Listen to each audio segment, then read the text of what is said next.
The wine goblet slipped from Alara Bennett's hand and shattered against the marble floor, and for one terrible moment, every voice in the great hall of Ambervale Castle went silent, before the laughter began. "Careful now," someone called out. "We would not want the poor thing to break something more valuable than glass." Alara felt her face burn as she knelt to gather the pieces, her fingers trembling, her plain gray gown pooling around her like a puddle of shame. Around her, the feast continued, candles glowing over tables heavy with roasted meats and sugared fruits, musicians playing a merry tune that suddenly felt like mockery set to music. She was the only one in the room who did not belong, and everyone knew it. Lady Beatrice Sinclair, dressed in deep emerald silk with pearls woven through her golden hair, glided toward her with a smile that did not reach her eyes. "Oh, Alara, must you always make a scene?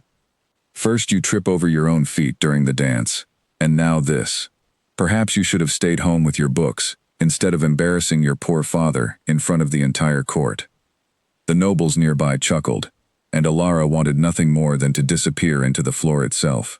She had never wanted to come to this feast. Her father, Lord Edmund Bennet, had insisted, saying that their family's name needed to be seen among the great houses again, that they could not hide forever after the deaths and the scandal that had nearly ruined them. But standing here now, gathering broken glass, while silk-clad strangers whispered behind painted fans, she wished she had simply stayed in her room with a candle and a book, where no one could laugh at her. "Leave her be!" a voice said, low and steady, cutting through the noise like a blade through fog. The hall quieted instantly, and Alara looked up to see the tall figure of Duke Cassian of Ambervale standing just a few steps away, his dark eyes fixed not on her, but on Lady Beatrice. He wore black and silver, simple compared to the others, yet somehow he commanded the room without effort. He was young for a duke, perhaps 30, with a quiet intensity that made even the boldest courtiers lower their voices when he spoke. Lady Beatrice's smile faltered for just a moment before she recovered it. "Your Grace, I meant no harm. We were simply having a bit of fun." "Fun," the Duke repeated, his voice flat. "I see." He did not raise his voice, did not scold her further, but something in his tone made Beatrice take a step back, her cheeks coloring slightly. The Duke's gaze shifted then, finally, to Alara, who was still crouched on the floor with shards of glass in her palm. For a heartbeat, something flickered across his face, something she could not name, something that looked almost like recognition, though she was certain she had never met him before in her life. "Someone bring a cloth," the Duke said to a nearby servant, "and see that Lady Bennet is not troubled again this evening." Lady Bennet. He had used her family name, formal and respectful, the way one addressed a person of standing, not a joke to be laughed at. Alara did not know what to make of it. She rose slowly, brushing the last of the glass from her hand, aware that dozens of eyes were now on her for an entirely different reason. She wanted to thank him, but the words caught in her throat, and before she could speak, he had already turned away, moving through the crowd like a man with far more important matters on his mind. Still, she noticed the way he glanced back once, just once, before disappearing among the guests. Alara found a quiet corner near one of the tall windows, away from the music and the laughter, where she could watch the feast without being watched in return. It was easier this way. She had always found comfort in corners, in shadows, in places where she did not have to perform the graceful little dance of courtly conversation that came so naturally to everyone else. Her mother had died when she was young, and no one had ever properly taught her the art of small talk, the practiced laugh, the careful compliment. She only knew how to be honest, and honesty, she had learned again and again, was not welcome in rooms like this one. She thought of the bridge then, as she often did when she felt most alone. It had been 2 years ago, on a cold autumn night when her family's fortunes had collapsed, and her father had spoken of a marriage that would save them. A marriage to a man 3 times her age whom she had never met. She remembered running from the house in the dark, her breath fogging in the air, her feet carrying her toward the old stone bridge outside the village, the one that arched high over the river where the water ran fast and cold beneath. She remembered standing at the edge of that bridge, staring down at the water, her mind clouded with fear and grief, when a hooded stranger had appeared beside her. She could not recall his face, only his voice, calm and low, asking her not what she was doing, but what she was afraid of. They had talked for what felt like hours, though it was likely only minutes, and by the time she walked home, something in her had eased. Some knot of despair loosened just enough to let her breathe again. She never saw the stranger's face clearly, never learned his name, and she had never told anyone what almost happened that night. She wondered sometimes if he was even real, or if she had imagined him out of desperation. But she remembered his voice, steady and sure, the way it had wrapped around her fear and made it smaller. "You are not enjoying the feast," a voice said beside her, and Alara startled, nearly dropping the cup of watered wine she had only just picked up. She turned to find the Duke standing there, his hands clasped behind his back, watching her with an expression she could not read. "Your Grace," she said quickly, bowing her head. "Forgive me. I did not hear you approach. Most people do not notice me until I wish to be noticed."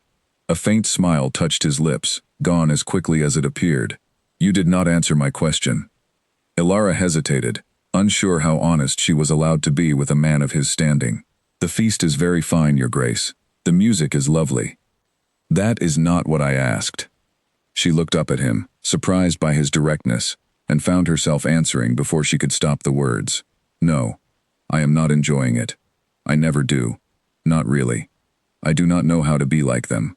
She gestured faintly toward the crowd of laughing nobles. "I say the wrong things, I trip over my own feet, and everyone can see it." She expected him to look uncomfortable, to make some polite excuse and leave, the way most people did when she spoke too plainly. Instead, he studied her for a long moment, his dark eyes thoughtful. "I have found," he said slowly, "that the people who say the wrong things are often the only ones saying anything true at all." Alara did not know how to respond to that. No one had ever said something like that to her before, certainly not someone of his rank. She searched his face for mockery, for the same cruel amusement she saw in Beatrice's eyes, but found none of it. Only a quiet, careful attention that made her feel, for the first time that evening, that she was not something to be laughed at.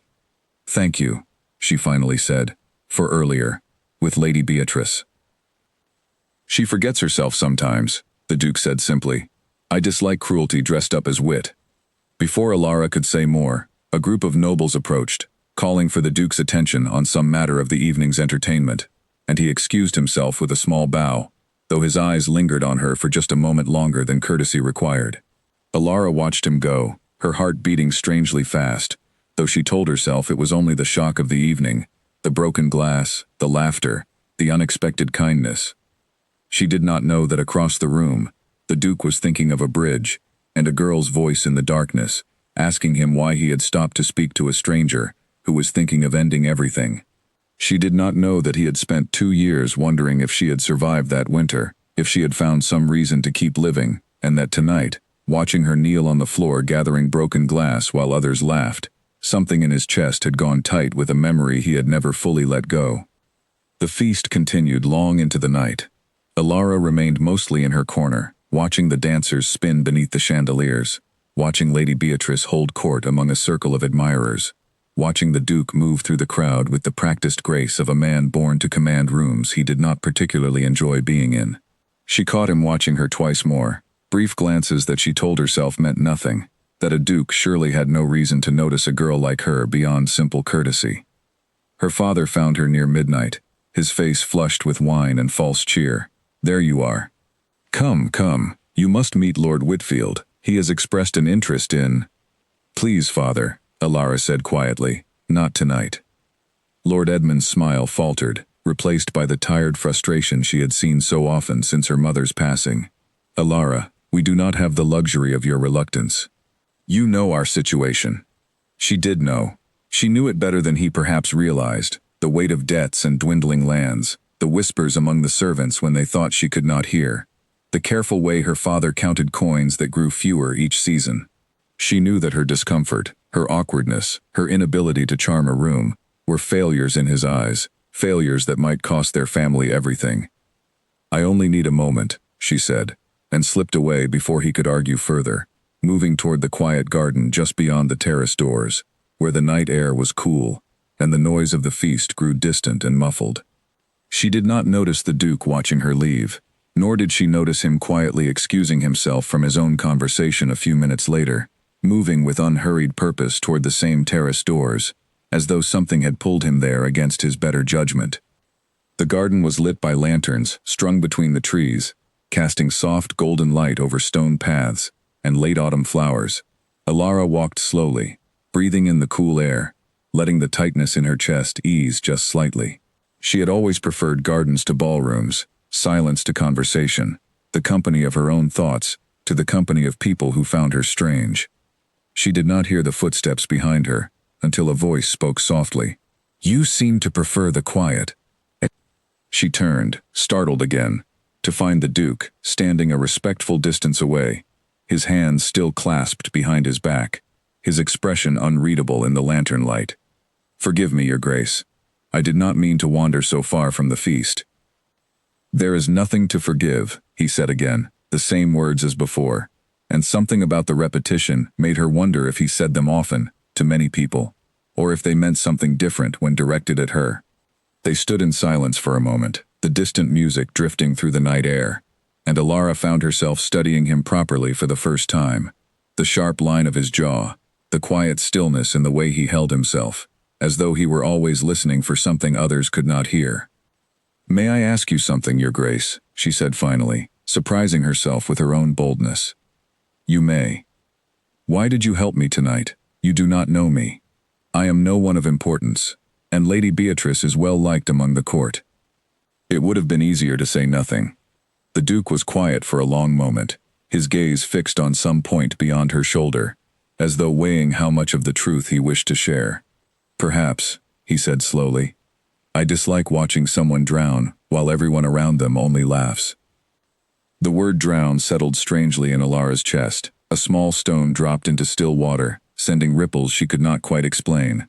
She thought of the bridge again, of cold water rushing beneath her feet, of a stranger's voice in the darkness. She told herself it was only a word, a common enough turn of phrase, and yet something in the way he said it made her breath catch. "That is a strange thing to say," she managed. "Perhaps," he agreed, and offered no further explanation, though his eyes held hers a moment longer than was proper, as though searching for something in her face that only he could see.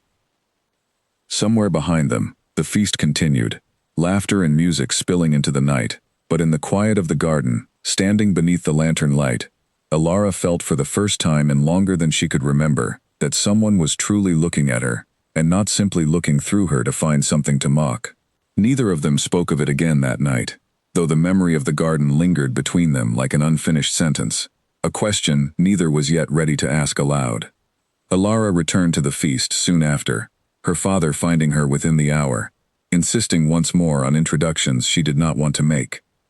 She endured the rest of the evening as she always did, quiet and watchful, saying little, feeling the eyes of the court slide over her and past her, save for one pair of dark eyes that found her again and again across the crowded hall, though she told herself each time that it meant nothing at all. But it was not nothing. Not to the Duke, who stood that night remembering a bridge, and a girl he had never truly forgotten, wondering if fate had simply been waiting for the right feast to bring them together again. The candles burned low as midnight passed, and one by one the guests began to take their leave, carriages rolling away into the dark countryside beyond Ambervale's high walls. Alara stood near the entrance hall with her father, waiting for their own carriage, her mind still turning over the strange encounter in the garden, the odd weight of the word drown, the way the Duke had looked at her, as though he already knew something about her that she herself had never spoken aloud. She glanced back once, toward the great hall, and found him standing near the far doors, speaking quietly with his steward, though his eyes lifted briefly to meet hers across the distance.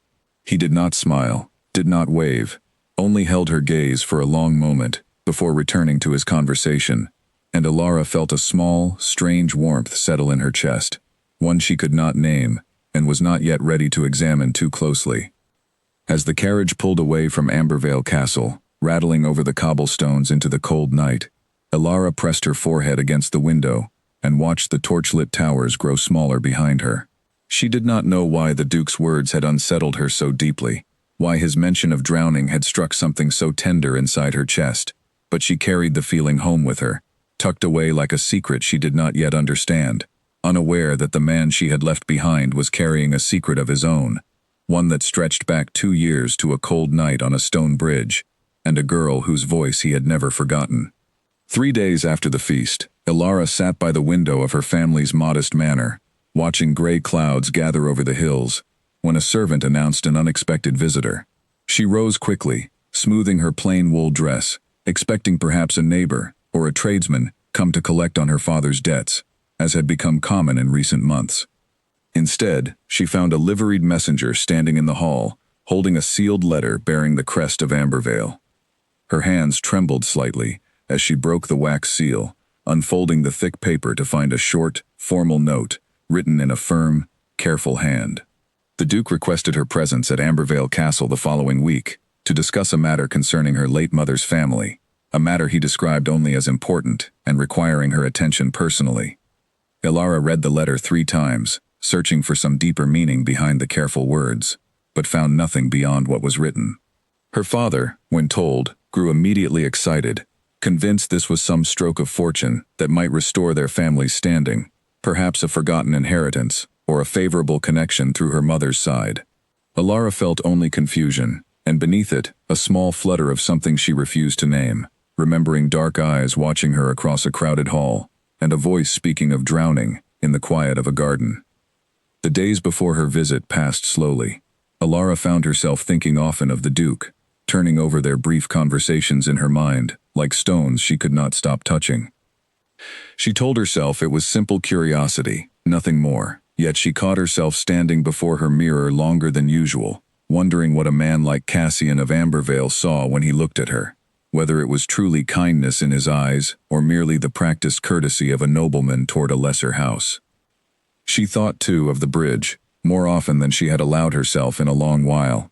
She had not spoken of that night to anyone, not even her father, who remained unaware of how close he had come to losing his only daughter to the cold river beneath that old stone arch. She remembered the stranger's voice with painful clarity now, the calm, steady way he had asked her what frightened her most, and how, without meaning to, she had told him everything, her fears, her grief, the crushing weight of a future she had not chosen. She remembered how the fear had loosened its grip as they spoke, how she had walked home that night, with her heart still heavy, but no longer drowning in despair. She had wondered many times since who that stranger had been, whether he still lived in the village, whether their paths had crossed since without her knowing. She never imagined he might be a duke, and she told herself firmly that such a thought was foolish, born only of loneliness and a young woman's overactive imagination. On the appointed day, Ilara traveled to Ambervale Castle in a hired carriage, her father having insisted she go alone, believing whatever matter awaited her was meant for her ears only. The castle looked different in daylight, less overwhelming than it had during the feast, its gray stone walls softened by autumn sunlight, its gardens quiet and empty of the crowds that had filled them the week before. A steward led her through long corridors, lined with portraits of past dukes and duchesses, their painted eyes seeming to follow her as she walked. She was shown into a study lined with books, warm with the glow of a fire, where the Duke stood waiting near the window, his hands clasped behind his back in the same manner she remembered from the garden. "Lady Bennet," he said, turning as she entered, "thank you for coming." "Your Grace." She curtsied, uncertain what else was expected of her. "Your letter mentioned my mother's family. I confess I do not know what business we might have together." He gestured for her to sit in a chair near the fire, and took the seat opposite her, studying her for a long moment before speaking. "Your mother was Lady Miriam Ashcombe, before her marriage to your father." "Yes." Ilara's brow furrowed slightly. "She passed when I was 12. I remember very little of her family, only that there was some falling out before I was born. Your grandfather held lands bordering Ambervale, lands that were disputed after his death, and eventually absorbed into my family's holdings, through means I have recently come to believe were not entirely honest." The Duke's expression grew serious. "I have been reviewing old records these past months, and found discrepancies that suggest your mother's family was wrongly stripped of certain properties that rightfully should have passed to her, and through her, to you." Ilara stared at him, stunned. "You are saying I have some claim to lands near here?" "I am saying it is possible, and I intend to see the matter properly investigated. regardless of how it may affect my own family's holdings. He paused. I do not tell you this to raise false hope, only to inform you honestly of what I have found, and to assure you that I will see justice done, whatever the outcome may be for either of our families. She did not know what to say. It was such an unexpected kindness, such an unusual honesty, from a man who had every reason to simply let old wrongs remain buried, especially when uncovering them might cost his own family dearly. She searched his face for some hidden motive, some angle she could not yet see, but found only the same quiet sincerity she had noticed in the garden. Why would you do this? She asked finally. You have nothing to gain, and much to lose. The Duke was quiet for a moment, his dark eyes reflecting the firelight. Because I believe a person's honor matters more than convenience. And because, he added, more softly, I find I cannot stand by and watch wrongs done to those who have already suffered enough. There it was again, that strange weight beneath his words, that sense he was speaking of something more than land disputes and old family quarrels. Alara felt a shiver pass through her, though the room was warm, and found herself studying his face more closely, searching for some familiar quality she could not quite place. They spoke for nearly an hour more, the Duke explaining the legal matters involved, the steps that would need to be taken, the patience the process would require. Alara found herself relaxing slightly in his presence, surprised at how easily their conversation flowed, how he listened to her questions with genuine attention rather than the polite boredom she had grown accustomed to from others of his rank.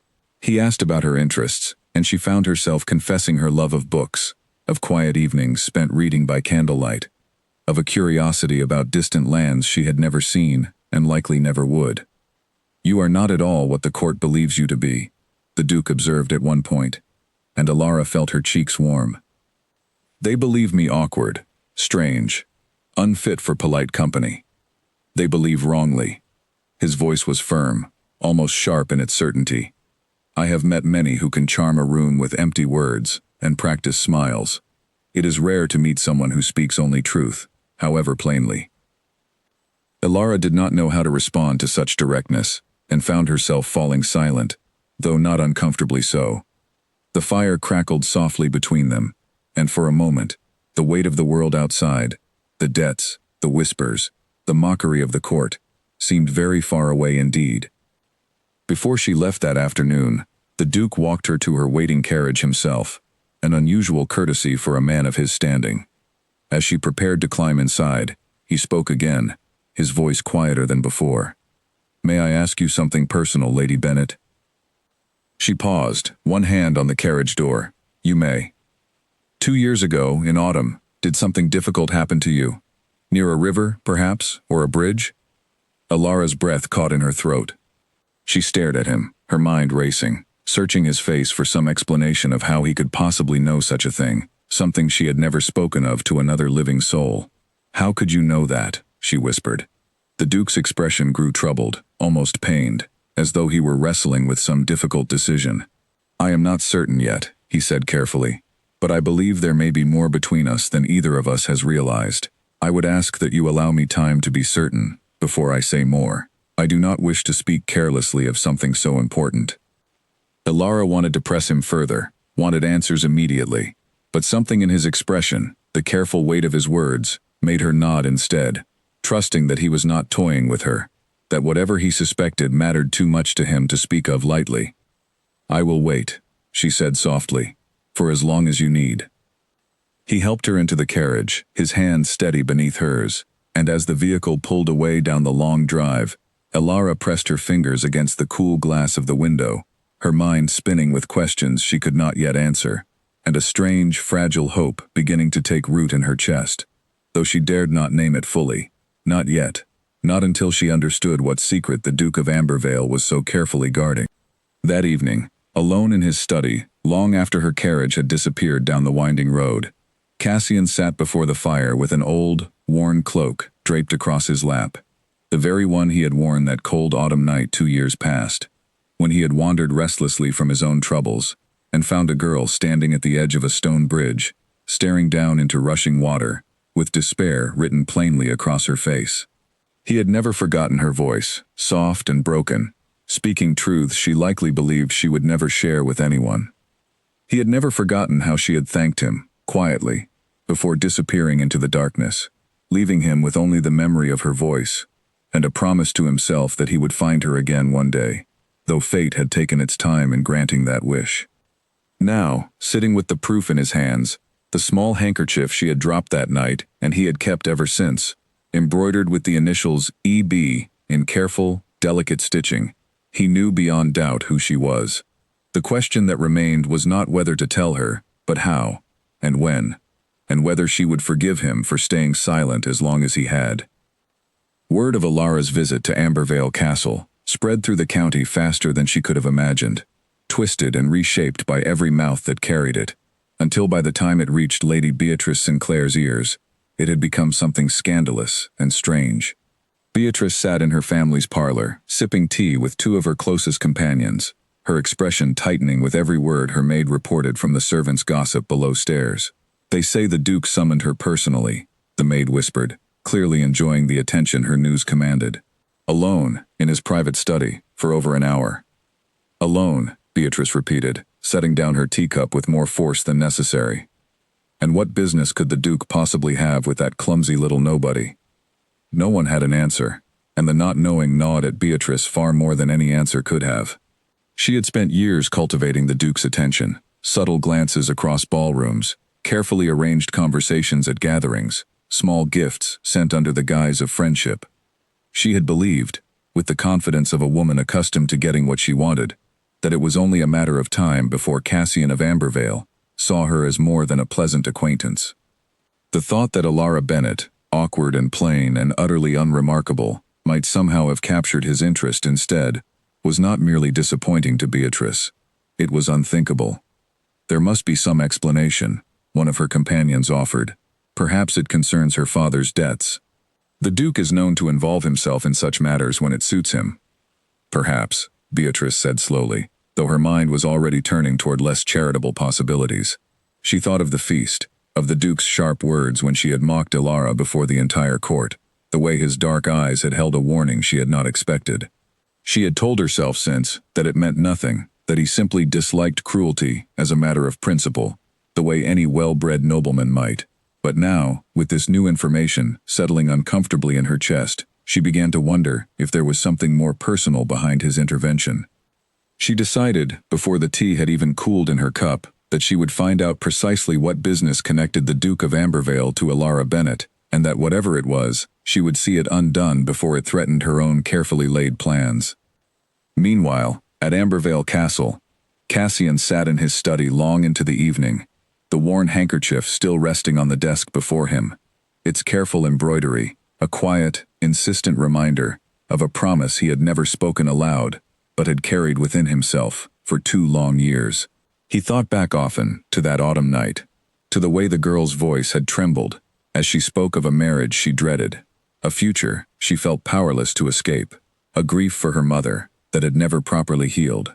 He remembered the particular quality of her despair, quiet and controlled even in its depths, as though she had long ago learned to carry her pain silently, rather than burden others with it.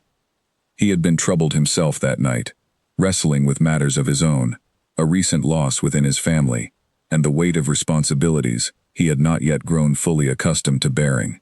He had gone walking simply to clear his mind, never expecting to find another soul standing at the edge of that bridge in the darkness, staring down at water that promised, in its cold rush, an end to suffering. He had not planned what to say to her. He had simply spoken, asking gently what troubled her so deeply, and had listened as she poured out fears she likely had never voiced to another living person. He remembered, too, the moment she had stepped back from the edge, her breathing slowly steadying, her voice growing calmer as they spoke of small, ordinary things. Books she loved, dreams she still quietly held, despite everything. He had walked with her partway home before she asked him to leave her, insisting she could manage the rest alone, and he had respected her wish, though something in him had wanted desperately to see her safely to her door. She had dropped her handkerchief in the darkness without noticing, and he had kept it since, unable to explain even to himself why he had never simply returned it or set it aside. Now, knowing who she was, he faced a difficult decision.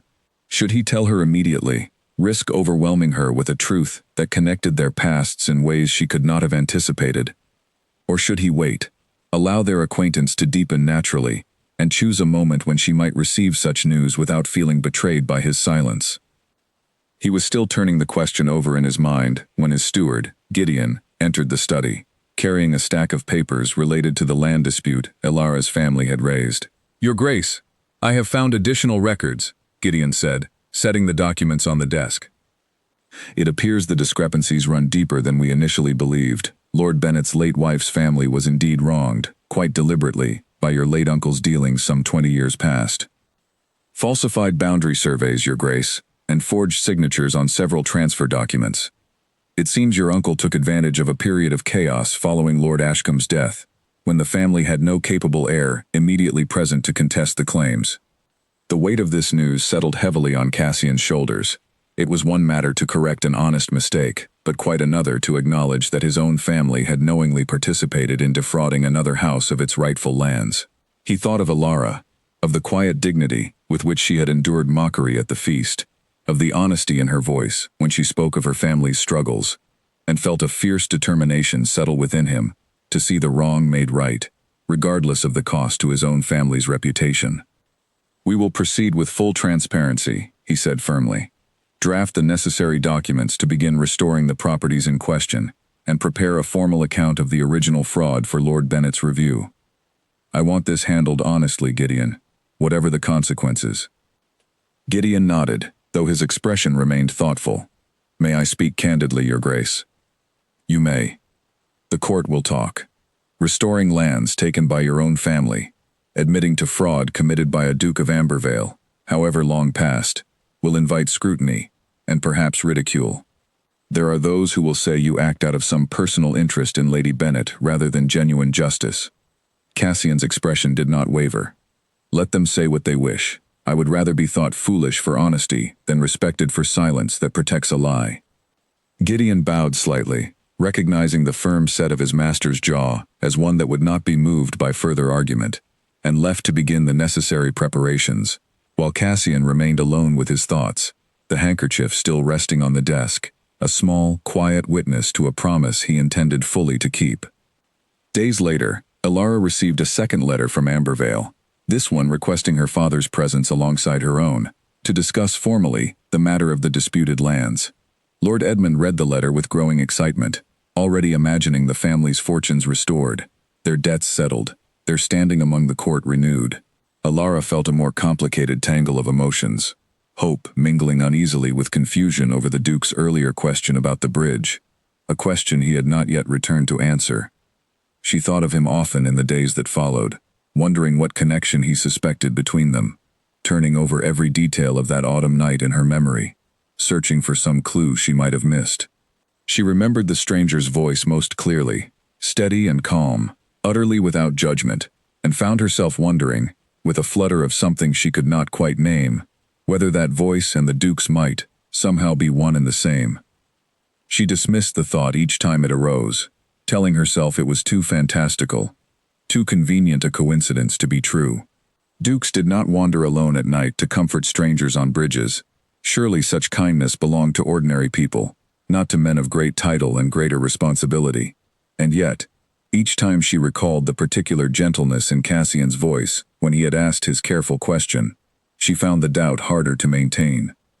On the day of their appointment, Elara and her father traveled together to Ambervale Castle, Lord Edmund, filled with nervous energy, rehearsing polite phrases beneath his breath, while Elara sat quietly beside him, watching the countryside roll past the carriage window, her mind far away on a stone bridge she had not visited in 2 long years. They were shown once more into the Duke's study, where he waited alongside his steward, the necessary documents spread carefully across the desk. The meeting proceeded formally at first, Cassian explaining with careful patience the fraud his late uncle had committed, the falsified records now discovered, the properties that would be restored to the Bennet family in the coming months. Lord Edmund's excitement grew with every word, his relief palpable as the weight of years of struggling debt began, at last, to lift from his shoulders. Elara watched the Duke throughout the meeting, noting the careful honesty with which he spoke, the genuine regret in his voice when he described his family's past wrongdoing, the firm resolve with which he promised to see justice fully done. She found herself admiring him more with every passing moment, not for his title or his wealth, but for the simple integrity he displayed, so rare among the nobility she had encountered.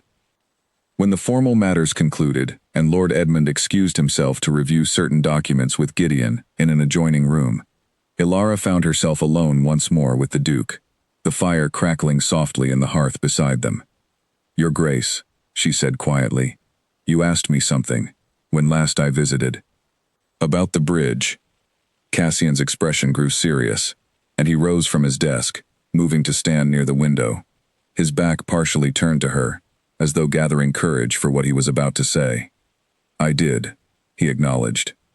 "And I believe I owe you the truth now, rather than further delay." Alara's heart began to race, though she could not yet say why. "Please," she said softly, "tell me."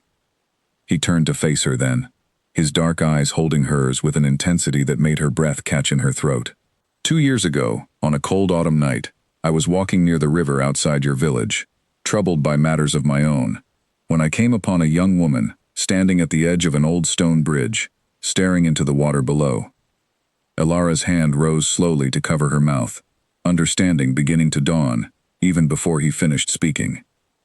"I did not know her name that night," Cassian continued, his voice gentle but steady. "I only knew that she was frightened and alone, and that something in her voice, some quiet, aching sorrow, moved me deeply enough that I stopped and stayed to speak with her, until the fear in her eyes eased and she found the strength to walk home." "It was you," Ilara whispered, tears gathering unexpectedly in her eyes. "All this time, it was you." "I did not know for certain, until recently," he said. "Not until small details, a phrase you used, a certain quality in your voice, began to align with memories I had carried for 2 years. And then, I found this." He crossed the room and lifted the worn handkerchief from where it had rested on his desk, holding it out to her, the delicate embroidered initials plainly visible in the firelight. Ilara took it with trembling fingers, recognizing it instantly as her own, lost that very night without her realizing. "I have kept it since," Cassian said quietly, "though I could not fully explain to myself why, until I understood who you truly were."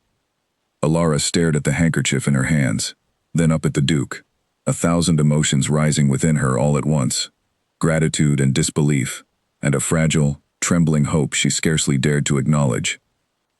"You saved my life that night," she said softly, "and I never even knew your name." "You saved something in me as well," Cassian replied, his voice low. "I do not think I have ever forgotten the courage it took for you to walk away from that edge and choose to keep living, despite everything weighing upon you." They stood together in silence for a long moment, the truth settling gently between them, transforming everything that had passed between them since the feast into something far deeper and more meaningful than either had previously understood. While outside the study door, unbeknownst to either of them, Lady Beatrice Sinclair had arrived unannounced at the castle, determined to uncover precisely what secret connected the Duke of Ambervale to the awkward girl the entire court had so cruelly mocked. Beatrice had arrived at Ambervale under the pretense of returning a book she claimed to have borrowed from the castle's library some weeks prior, a flimsy excuse she had constructed hastily on the carriage ride over, though she suspected the steward who greeted her at the door saw through it easily enough. She was led to a small sitting room to wait, and it was there, through a partially open door leading toward the private study, that she overheard fragments of a conversation that made her blood run cold with a mixture of jealousy and calculation. She could not hear every word clearly, but she caught enough. A bridge, a handkerchief. 2 years passed, the Duke's voice, low and unusually emotional for a man known throughout the court for his careful composure, and Ilara's voice, trembling with what sounded unmistakably like tears, though whether from sorrow or joy, Beatrice could not immediately tell. By the time the steward returned to escort her properly, Beatrice had already gathered enough fragments to piece together a story that, while incomplete, suggested something far more significant than a simple land dispute connected the Duke to Ilara Bennet. She left Ambervale that afternoon without ever retrieving her fictional book, her mind spinning with plans, determined that whatever bond had formed between them would not be allowed to flourish unchallenged. Over the following days, Beatrice moved carefully through the social circles of the county, planting careful seeds of doubt disguised as harmless gossip. She suggested, with practiced subtlety, that Alara Bennett's sudden connection to the Duke seemed remarkably convenient given her family's financial troubles, that perhaps the girl had orchestrated some scheme to secure the Duke's sympathy and, eventually, his fortune. She never stated these suspicions outright, always framing them as questions others might reasonably ask, allowing the poison to spread through implication rather than direct accusation. The rumors grew slowly at first, then gathered momentum as they passed from parlor to parlor, each retelling adding new embellishments that strayed further from any truth. By the time they reached Lord Whitfield, an elderly nobleman known for his loose tongue and love of scandal, the story had transformed into something far more damaging than Beatrice had originally intended. Whispers suggesting that Alara had somehow trapped the Duke through manipulation, perhaps even through means unbecoming of a respectable young woman. Alara remained largely unaware of the growing rumors at first, occupied instead with the quiet, careful deepening of her acquaintance with Cassian, who had begun visiting her family's modest manor with increasing frequency, ostensibly to discuss the progress of the land restoration, but lingering afterward for conversations that had little to do with legal matters at all. They spoke of books they had both read, of childhood memories, of quiet hopes neither had previously shared with another soul. Alara found herself laughing more easily in his presence than she had with anyone since her mother's passing, the careful walls she had built around herself slowly beginning to lower. Cassian, for his part, found himself looking forward to these visits with an eagerness that surprised him, a man who had long prided himself on measured composure, suddenly finding his thoughts returning again and again to a quiet manor, and the woman who lived there, whose honesty and gentle strength he had come to admire deeply in the weeks since their reunion. It was Lord Edmund who first brought word of the rumors to Alara's attention, returning from a visit to town with a troubled expression that immediately caught her notice. "Father, what is it?" she asked, setting aside the book she had been reading by the fire. Lord Edmund hesitated, clearly reluctant to share unpleasant news, but eventually relented. "There is talk in town, Alara. Talk about you and the Duke. Ugly talk, suggesting you have somehow schemed to win his favor for our family's benefit." Alara felt the color drain from her face. "That is not true. You know it is not true." "I know," her father said gently, "but you know as well as I do how quickly such rumors can damage a reputation, particularly one already viewed with suspicion by many in the court.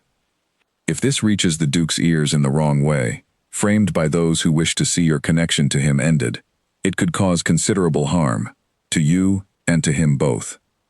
Alara sat in troubled silence for a long while after her father retired for the evening, staring into the dying fire, her earlier happiness curdling slowly into anxious fear. She had spent so much of her life being mocked and dismissed by the court that she had scarcely allowed herself to hope for genuine happiness, genuine connection, and now that hope felt suddenly fragile, threatened by forces she could not easily fight. She thought of confronting the rumors directly, of speaking with those who spread them, but she knew from painful experience that such efforts rarely succeeded against well-placed gossip, particularly gossip spread by someone as socially skilled as Lady Beatrice, whom Alara suspected, correctly, lay at the heart of this growing scandal. When Cassian visited 2 days later, he found her unusually quiet and withdrawn, her earlier warmth replaced by careful, guarded politeness that troubled him deeply. "Alara, what has happened?" he asked, once they were alone in the small parlor where they usually spoke. "You seem troubled." She hesitated, torn between wanting to protect him from unnecessary scandal and needing to be honest about what weighed on her heart. Eventually, honesty won, as it always had with her. "There are rumors," she said quietly, "suggesting I have schemed to win your favor, that our connection is built on manipulation rather than genuine feeling. I fear they will damage your standing, and perhaps convince you that continuing our acquaintance is unwise." Cassian's expression darkened, though not with the reaction Alara feared. "Who spread such lies?" "I do not know for certain," she said, though privately she suspected Beatrice's involvement, "but I fear the damage may already be considerable." To her surprise, Cassian's jaw set with quiet determination rather than doubt. Let them spread whatever rumors they wish. I know the truth of our connection, and I will not allow gossip to dictate whom I choose to know or to care for. The word care hung in the air between them, gentle yet significant, and Alara felt her breath catch at the quiet sincerity in his voice. You are not troubled by what others might think. I have spent my life listening to what others think I should do, whom I should marry, how I should behave, Cassian said, his voice softening. I find, increasingly, that I care far more for what is true than what is convenient or expected. Alara felt tears gathering unexpectedly in her eyes, moved deeply by his steady loyalty in the face of scandal that could easily damage his reputation among the court. Thank you, she whispered. There is no need to thank me for simply refusing to abandon what I believe to be right, he replied gently. But I would ask, if you are willing, that we address these rumors together, rather than allowing them to fester unchallenged. Alara nodded, grateful for his steady presence, though she could not shake a lingering unease, a sense that Beatrice's scheming was far from finished, that whatever quiet gossip had already spread was merely the opening move in a larger game the noblewoman intended to play. She was, unfortunately, entirely correct in this instinct, for even as she and Cassian spoke quietly in her family's parlor, Beatrice sat in her own chambers across the county, carefully drafting a letter she intended to send to several prominent members of the court. A letter containing carefully selected half-truths, designed to cast Alara's family history in the most damaging light possible, including hints about her mother's family's old disgrace, and suggestions that Alara herself might have engineered her encounter with the Duke through deliberate deception rather than honest circumstance. Beatrice smiled coldly as she sealed the letter, confident that whatever affection had begun to grow between the Duke and the awkward girl from the feast would not survive the scandal she intended to unleash upon them both. The letters Beatrice sent found fertile ground among a court already inclined toward gossip, and within days, the whispers surrounding Alara Bennett had transformed into something far more serious than idle chatter.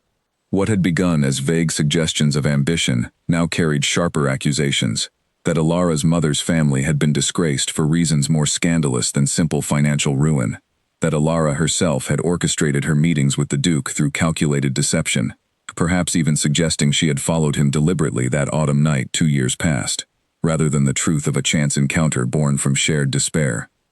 Alara first felt the full weight of this new wave of gossip when she accompanied her father to a small gathering hosted by a family friend, hoping to enjoy an ordinary afternoon away from the growing tension surrounding her connection to the Duke.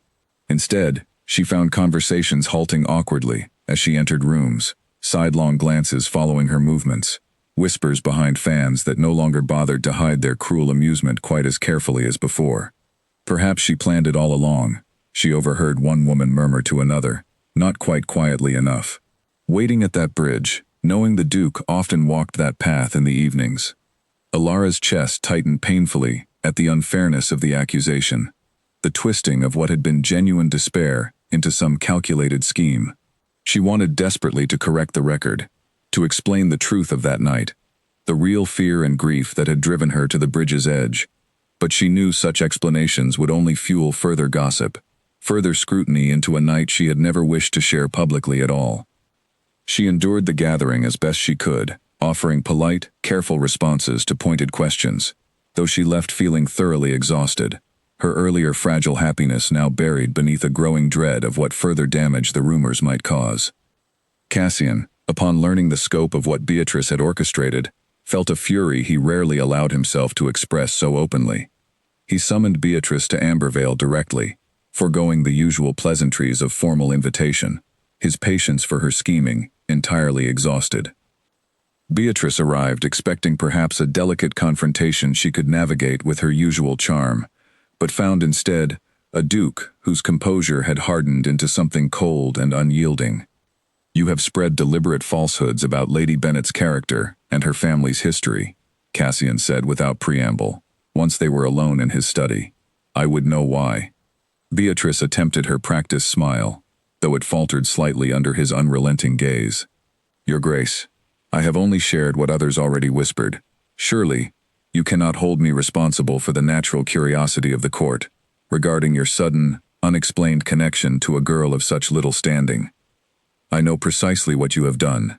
And why, Cassian replied, his voice low and controlled, despite the anger evident beneath it. You have spread cruelty disguised as concern because you resent that my attention has turned elsewhere, away from your own ambitions. Beatrice's composure cracked slightly at this direct accusation, color rising in her cheeks. You dishonor me with such suggestions, Your Grace. I dishonor no one, but simply speak plainly what both of us already know to be true, Cassian said. I will not pretend ignorance to spare your feelings when Lady Bennet's reputation and family honor have been so unjustly damaged by your actions. And what will you do, Your Grace? Punish me publicly for simple gossip and risk further scandal yourself? Beatrice's voice sharpened with desperation. The court already whispers of manipulation. Any harsh action against me will only confirm their suspicions that you act from some improper obligation to the girl, rather than genuine regard. Cassian's jaw tightened, recognizing the uncomfortable truth in her words, even as he despised the manner in which she wielded it. Then I shall simply ensure the truth is known clearly enough that no reasonable person could continue to believe your falsehoods, regardless of what further damage you attempt. He dismissed her shortly after, and Beatrice left Ambervale with her composure badly shaken, though her resentment toward Alara had only deepened, transforming from simple jealousy into something far more determined and dangerous. Over the following days, Cassian moved carefully but decisively to counter the damage done, speaking personally with several influential members of the court, explaining with quiet dignity the truth of his history with Alara, though he chose his words carefully to protect the most painful details of that autumn night from becoming further fodder for gossip. He spoke instead of genuine friendship deepening naturally over shared conversations, of admiration for Alara's honesty and quiet strength, allowing the court to draw its own conclusions about the nature of their connection without exposing the full vulnerability of what had truly passed between them. His efforts helped, gradually shifting the tone of conversation away from scandal and towards simple curiosity about a potential match between the Duke and a previously overlooked young woman. Though the damage to Alara's peace of mind had already been done, leaving her more anxious and withdrawn than she had been, even before the rumors began. She found herself, in quiet moments, questioning whether her presence in Cassian's life caused him more difficulty than comfort, whether her family's modest standing and the scandal now attached to her name might ultimately prove too great a burden for even his considerable influence to overcome. She had spent so long believing herself unworthy of genuine happiness that the doubt crept back easily, whispering that perhaps the court's cruel judgments held some truth after all, that she did not belong in circles where dukes and duchesses moved with practiced grace, while she remained forever the awkward girl who tripped and stumbled and said the wrong things. It was during one such moment of quiet doubt, sitting alone in her family's garden as autumn leaves drifted down around her, that Cassian found her, having arrived unannounced, his expression troubled as he took in her withdrawn posture and downcast eyes. You have been avoiding me, he said gently, settling onto the bench beside her. I have not meant to, Alara replied softly. I simply fear. My presence brings you more trouble than happiness. Perhaps it would be easier for us both if I stepped back, allowed the scandal to fade naturally, without further fuel. Is that truly what you wish? Cassian asked, his voice carrying a quiet vulnerability she had not often heard from him. Alara hesitated, torn between honesty and self-protection. No, she admitted finally, but I fear wishing for something does not always make it wise to pursue. Alara. He turned to face her fully, his dark eyes intent and sincere. I have spent 2 years remembering a girl I met once on a bridge, wondering if she survived her despair, wondering if fate would ever grant me the chance to know her properly. I do not intend to let cruel gossip, however painful, convince me to abandon what I have only just found.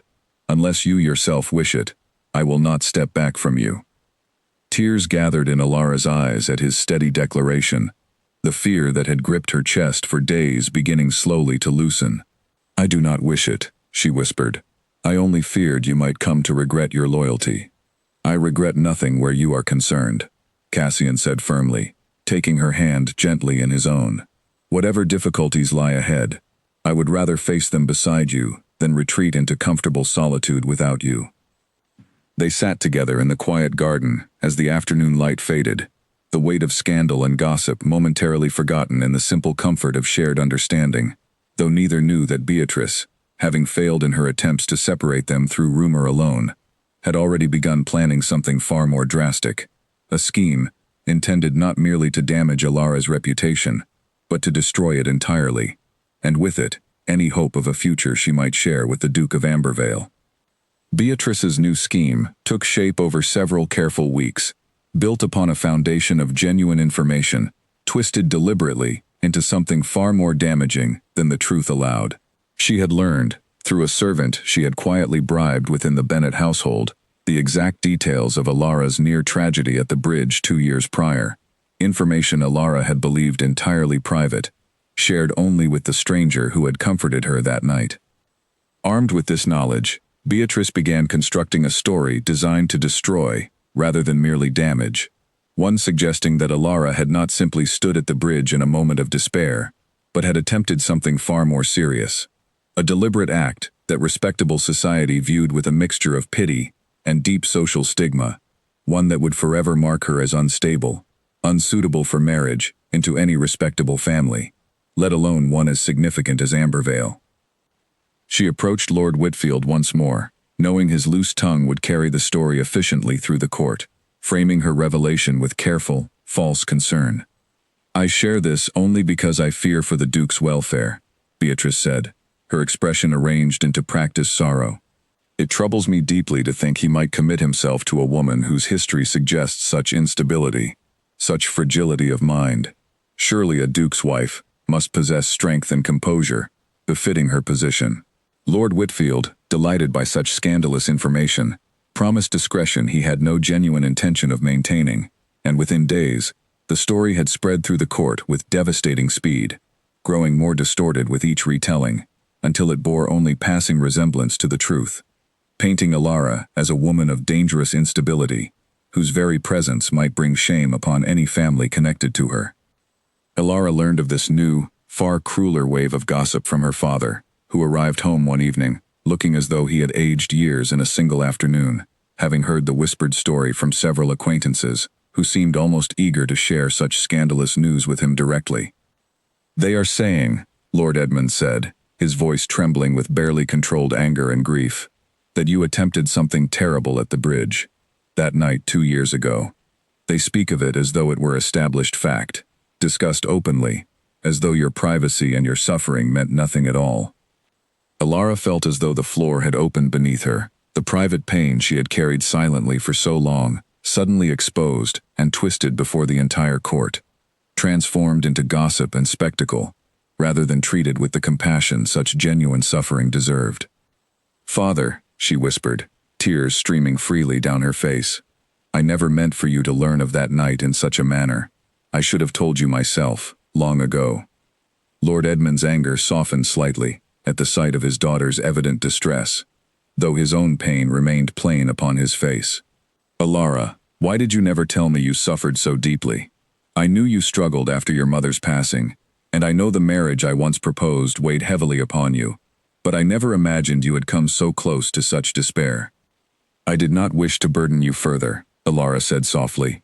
"You had already lost so much, and I feared adding my own grief to yours would only deepen your suffering." Her father pulled her into a rare, tight embrace, his own eyes damp with unshed tears.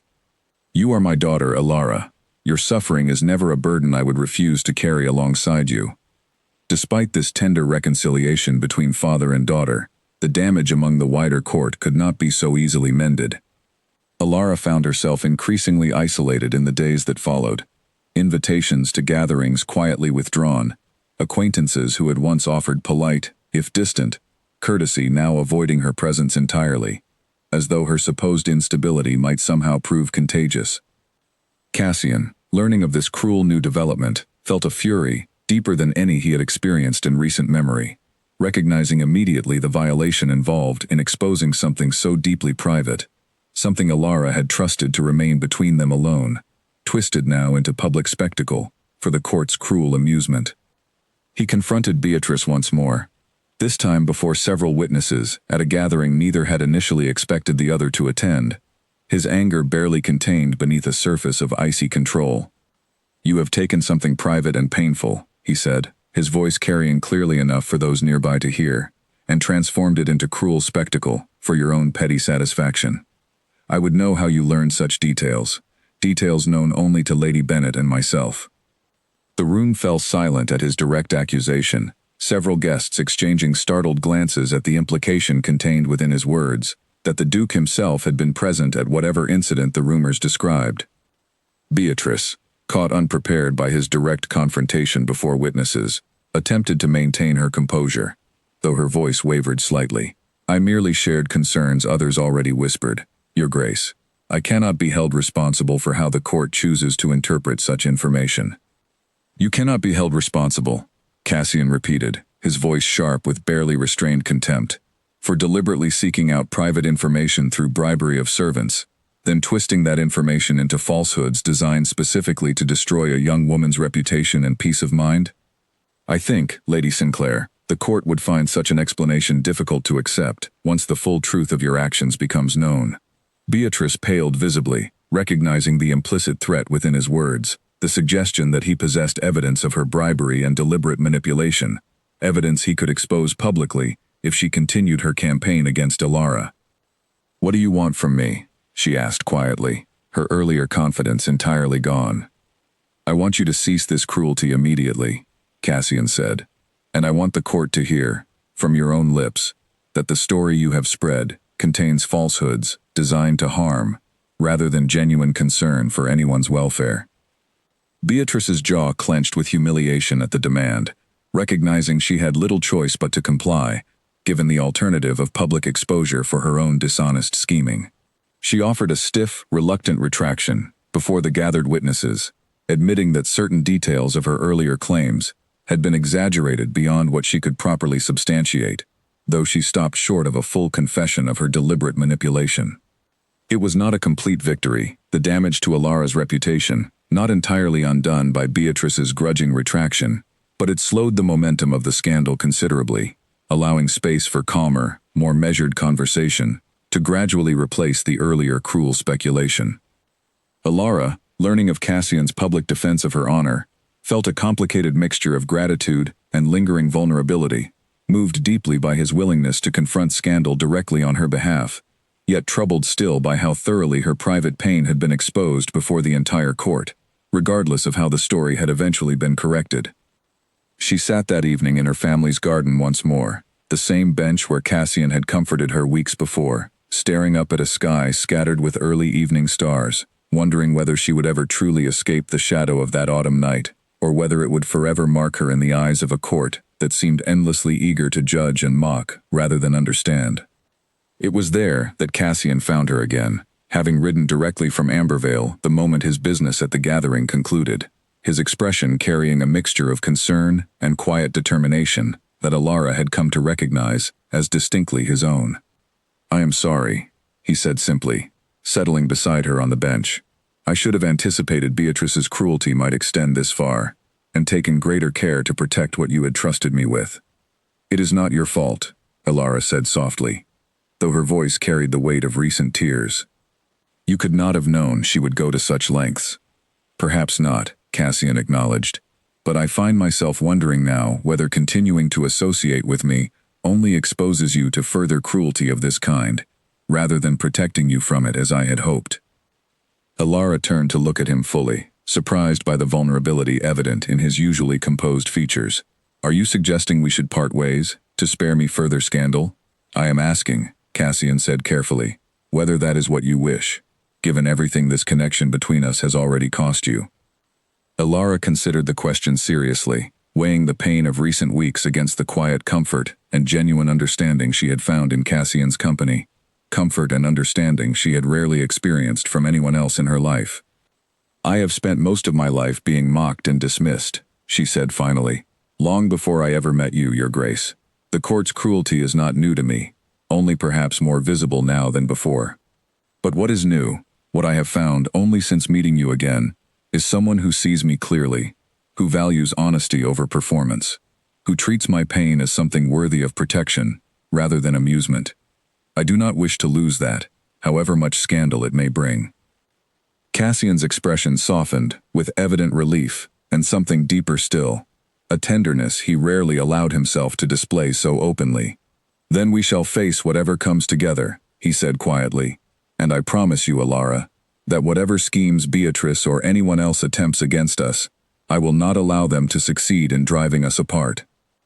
They sat together as darkness settled fully over the garden, neither speaking further, simply drawing quiet strength from each other's presence, unaware that Beatrice, humiliated by her public retraction, had already begun contemplating one final, desperate scheme, one that would force the truth of everything, the bridge, the Duke's history, and the depth of feeling now growing steadily between them, into the open before the entire court, in a manner neither Alara nor Cassian could have anticipated.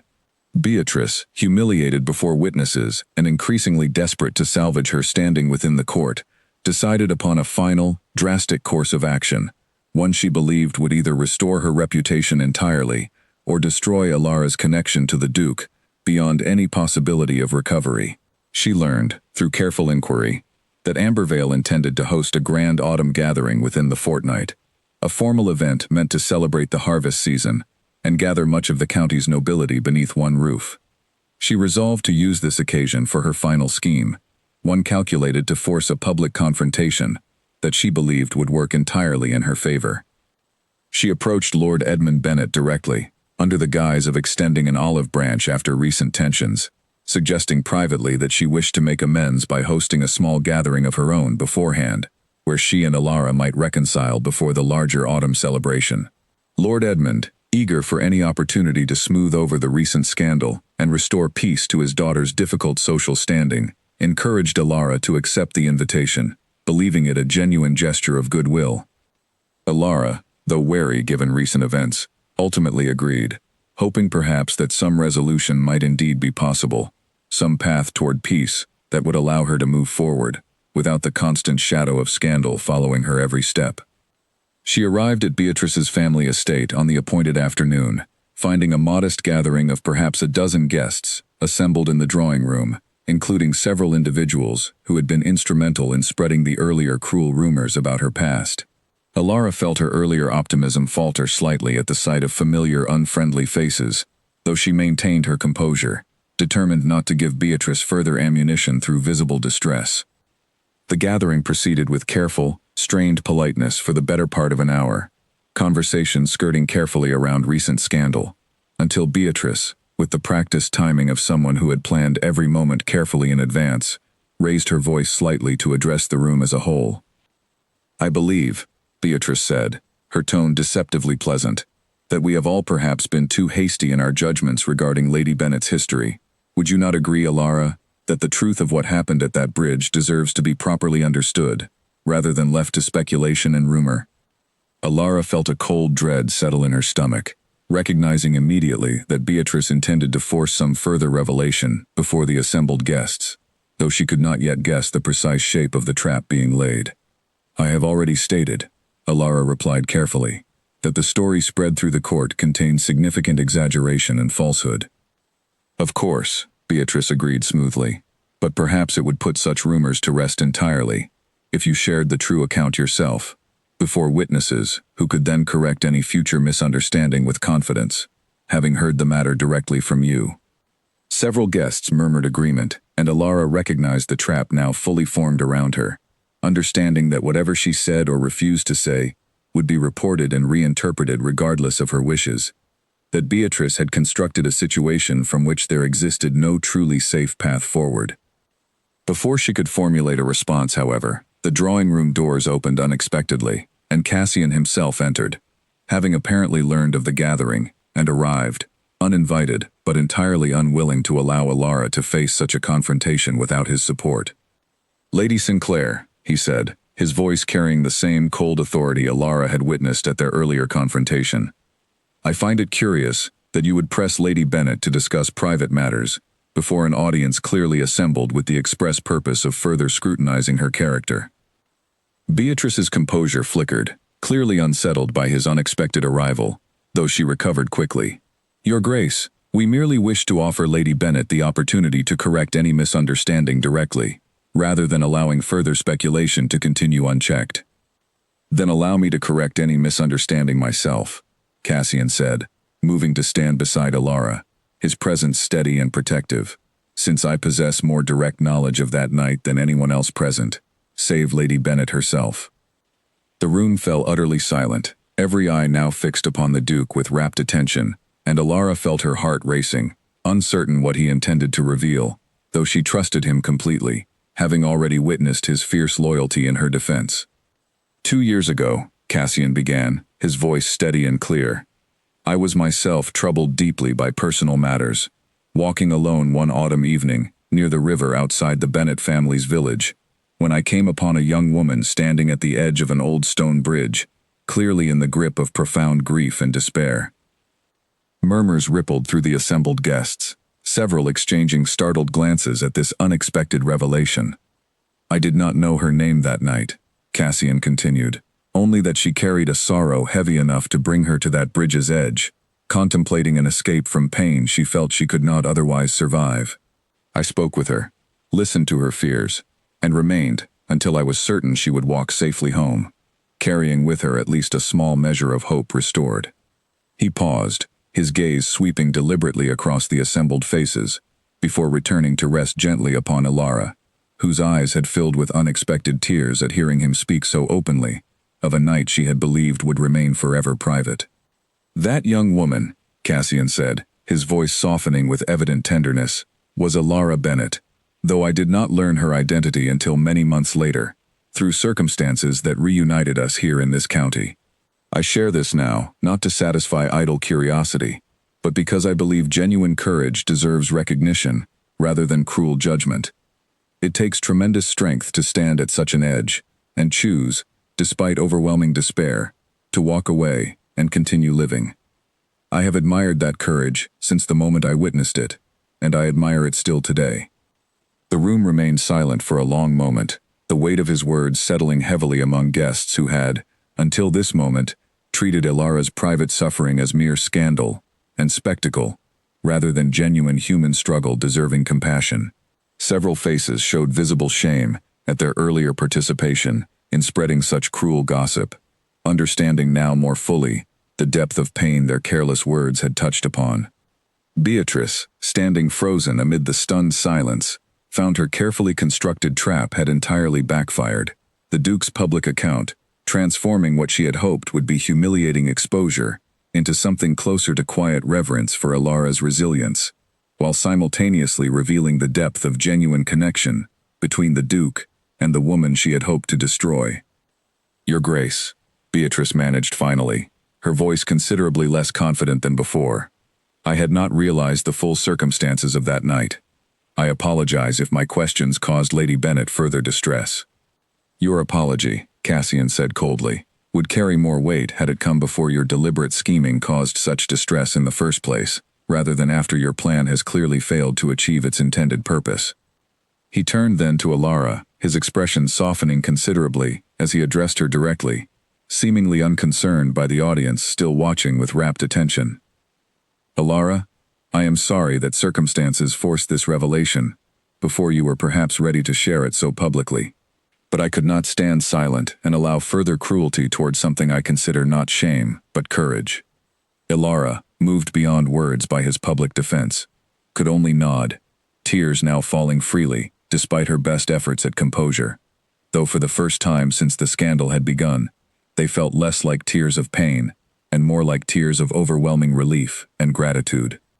The gathering dispersed shortly afterward, guests departing with far more to discuss than Beatrice had originally intended, though the conversation now carried a markedly different tone than she had hoped to achieve, focused less on scandal and judgment, and more on quiet admiration for both Alara's resilience and the Duke's evident, deepening affection for a woman the court had so recently mocked and dismissed. As Alara and Cassian departed together, walking slowly toward their respective carriages through Beatrice's now quiet gardens, Alara finally found the words she had struggled to express throughout the tense gathering. "Thank you," she said softly, "for sharing something so private, though I know it was not an easy choice." "I would share it 100 times over," Cassian replied, "if it means the court finally understands you, as I have come to understand you. not as someone awkward or strange, but as someone possessing remarkable strength and honesty that I have rarely encountered in anyone else.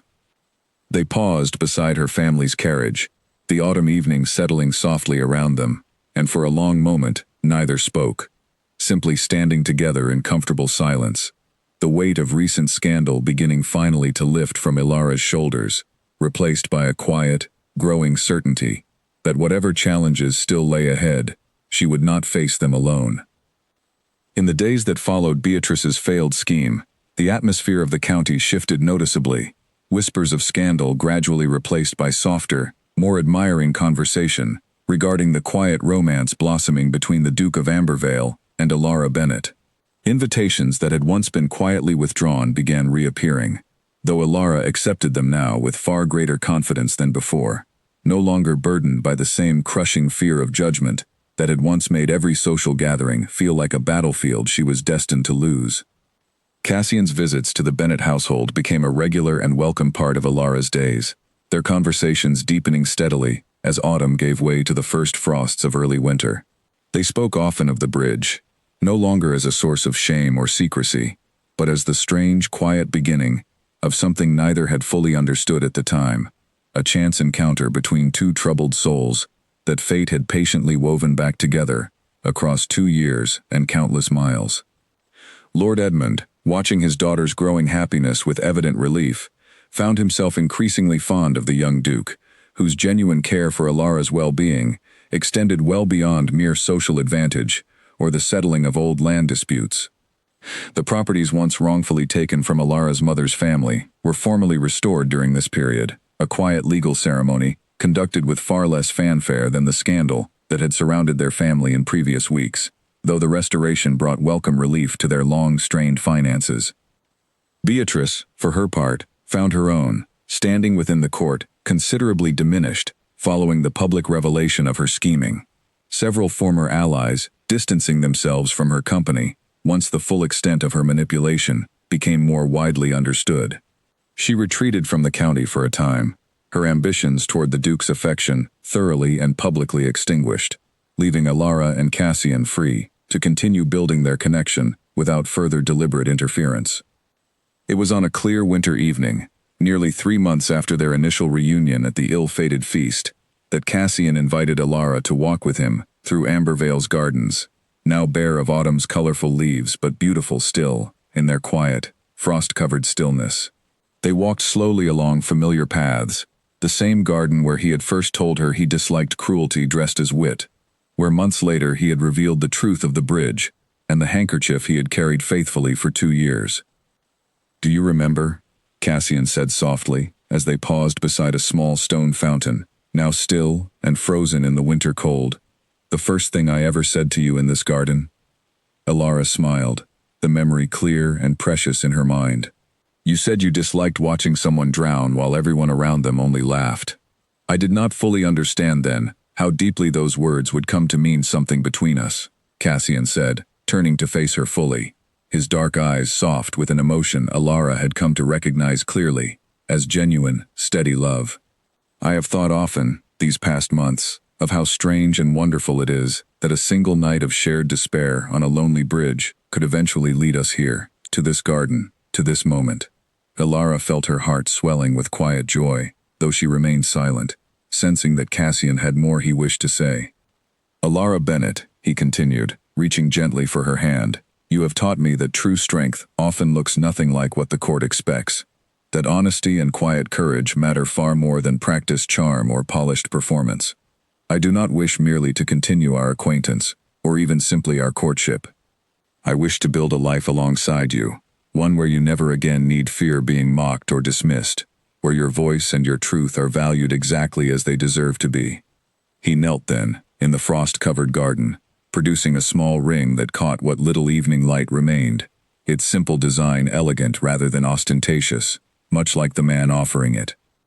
"Will you do me the honor of becoming my wife?" he asked softly, "and allow me the privilege of standing beside you, not as your rescuer, but as your equal partner for the rest of our lives?" Tears streamed freely down Ilara's face as she nodded, unable initially to find words adequate to the overwhelming joy filling her heart. "Yes," she finally managed, her voice trembling with happiness. "Yes, Cassian, I will." He rose and gently slipped the ring onto her finger, then drew her into a tender embrace, both of them laughing softly through their shared tears.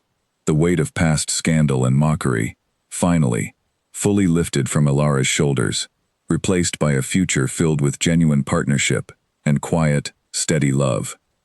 Their engagement was announced formally within the week, and the county that had once so cruelly mocked Ilara as awkward and unfit for polite society now buzzed instead with genuine admiration and celebration, many recalling with quiet shame their earlier participation in gossip that had caused her such unnecessary pain. The wedding, held the following spring beneath Ambervale's blooming gardens, drew guests from across the entire region, including many who had once whispered cruelly behind painted fans, now offering sincere congratulations to a couple whose story of quiet courage and unexpected connection had become, in its own way, a favorite tale told throughout the county. Ilara stood before the gathered guests on her wedding day, dressed in simple, elegant ivory silk, rather than the elaborate finery favored by most brides of noble standing, her choice reflecting the quiet authenticity Cassian had always admired in her. As she exchanged vows with the man who had once found her at the edge of despair and helped guide her gently back toward hope, she felt a profound gratitude for the strange, winding path that had brought them together, first as strangers on a lonely bridge, then reunited through mockery and scandal, and finally united in a partnership built upon genuine understanding, rather than mere convenience or social advantage. Lord Edmund watched his daughter exchange vows with tears of pride and relief in his eyes, grateful beyond measure that the fragile, awkward girl, who had once seemed destined for a life of quiet suffering, had instead found genuine happiness and recognition, her true worth finally seen and celebrated by all who had once dismissed her. In the years that followed, Ilara became known throughout the county not as the awkward girl once mocked at a feast, but as a duchess whose quiet strength, genuine compassion, and unwavering honesty earned her deep respect among nobility and common folk alike. She often spoke, in later years, of the importance of kindness toward those who struggled silently, having learned firsthand how much pain careless cruelty could cause, and how much healing genuine understanding could offer in return. Cassian, for his part, never regretted the choice he had made that cold autumn night to stop and speak with a stranger in despair, recognizing it as perhaps the most important decision of his entire life, one that had ultimately led him to the woman who would become his most trusted partner and dearest companion for the remainder of his days. And though the bridge outside the village remained simply an old stone structure to most who crossed it, to Ilara and Cassian it forever held a quiet, sacred significance, a place where two troubled souls had once found unexpected comfort in each other's presence, planting the first seeds of a love that would eventually flourish into a lifetime of genuine partnership, mutual respect, and enduring happiness, proving that even the deepest despair could sometimes lead, through fate's strange and patient design, toward the most unexpected and beautiful of beginnings.